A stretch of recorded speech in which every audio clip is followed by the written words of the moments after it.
Premier League clubs in sponsorship row over Newcastle after takeover. The Premier League is set for a bitter battle amongst leading clubs next month, ostensibly over the Saudi takeover at Newcastle United, but which may yet also embroil Manchester City and Everton, as a raft of clubs seek to outlaw sponsorship deals from friendly businesses associated with competitor clubs. Newcastle director Amanda Staveley is expected to attend the shareholders' meeting next month to respond in person to Monday's emergency Premier League meeting, which was a heated and feisty affair leading to vote being taken for a one-month moratorium of any club concluding sponsorship deals with so-called related parties.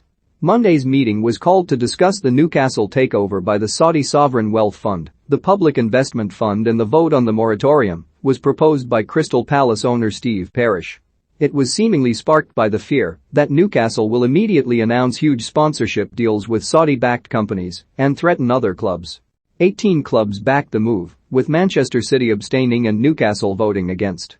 A working committee is now being appointed to tighten up the current rules to make it much more difficult for the likes of Newcastle and City, who have relied extensively on sponsors from Abu Dhabi, though its legality was challenged in Monday's meeting by Newcastle's outgoing managing director Lee Charnley. It is likely that the committee will study the suggestions of Project Big Picture, which proposed that related party sponsorship deals were limited to £50 million and that the rules be tightened up.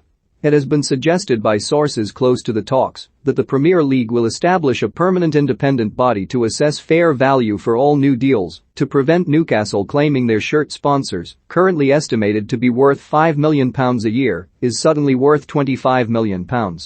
Yet sources at the club have pointed out that any future sponsorship deals would be pricing in the expected success of the club 2 or 3 years down the line, and so will inevitably be worth more than current deals. However, a rule change would mean it would be harder to Newcastle to repeat the deal Paris Saint-Germain established with the Qatar Tourism Authority in 2012, said to be worth more than €215 million a year, which was signed a year after their takeover by Qatar Sports Investment. That a deal which came under scrutiny under UEFA's fair play rules. Given that such rules won't be ready for next month's Premier League shareholders' meetings, it is expected that the moratorium on related party transaction will be extended. Newcastle's new owners are firmly of the view that such a move would be akin to a cartel and as such illegal.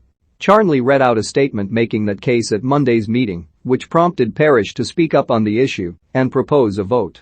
It seems Newcastle's preemptive move to block any new rules, which had been in discussion for some time, backfired in that it precipitated the vote and was perceived as a threat by many clubs who united to introduce the moratorium.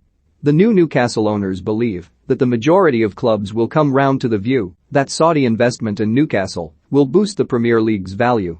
Any future rule change would need 14 clubs to support it, and it may be that over time more clubs come to side with Newcastle and Manchester City. The new rules, touted by some as Financial Fair Play 2.0, after the apparent failure of first draft of FFP rules introduced by UEFA in 2009, would also be designed to examine deals similar to Everton's naming rights deal with USM Holdings. USM was founded by Russian billionaire Alisher Usmanov, estimated to be worth £17 billion, and its chairman is Farhad Mashiri, a long-term business partner who owns 77% of Everton. The training ground deal is estimated to be worth £20 million, and there is a further £30 million deal with USM to have an option on the naming rights for the new as yet unbuilt stadium at Bramley Moor Dock. Usmanov and Mashiri have had a close business relationship and were shareholders at Arsenal together before Mashiri bought his stake in Everton. Other clubs owners wishing to sell in the near future may also ultimately may not wish to limit investment opportunities, as it would decrease the value of the club. However, it is clear that the shockwaves from the Saudi takeover of Newcastle have caused Premier League tensions to come to a head.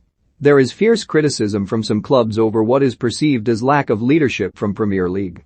Clubs who feel they have a legitimate interest in all the pertinent issues raised by the takeover, from human rights to financial fair play, were only informed at the last minute, after 24 hours of speculation, that the protracted deal, first mooted 4 years ago, was back on.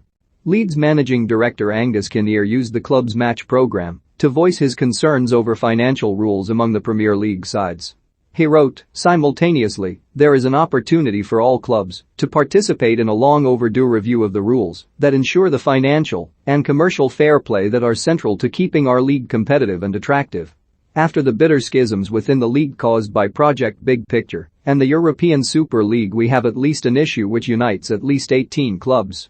The Premier League has pointed out that takeover deals are necessarily confidential, and the board is mandated by the shareholders the 20 Premier League clubs to make decisions. The speed at which the political landscape shifted in the Saudi state suddenly allowing Qatar-based beIN Sports, the Premier League's official partner, to broadcast again in the kingdom, which was a key sticking point given that illegal Premier League streams were rife and apparently tolerated in Saudi Arabia, took many parties by surprise. Historically, the clubs most critical of related party transactions have been Liverpool and Arsenal, though it is understood that since the collapse of the Super League and the opprobrium it drew, they have necessarily taken a back seat in Monday's discussion.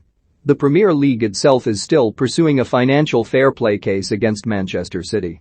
Leaked emails suggested the club inflated its income by disguising grants from Sheikh Mansour as commercial deal with friendly Abu Dhabi companies in 2011.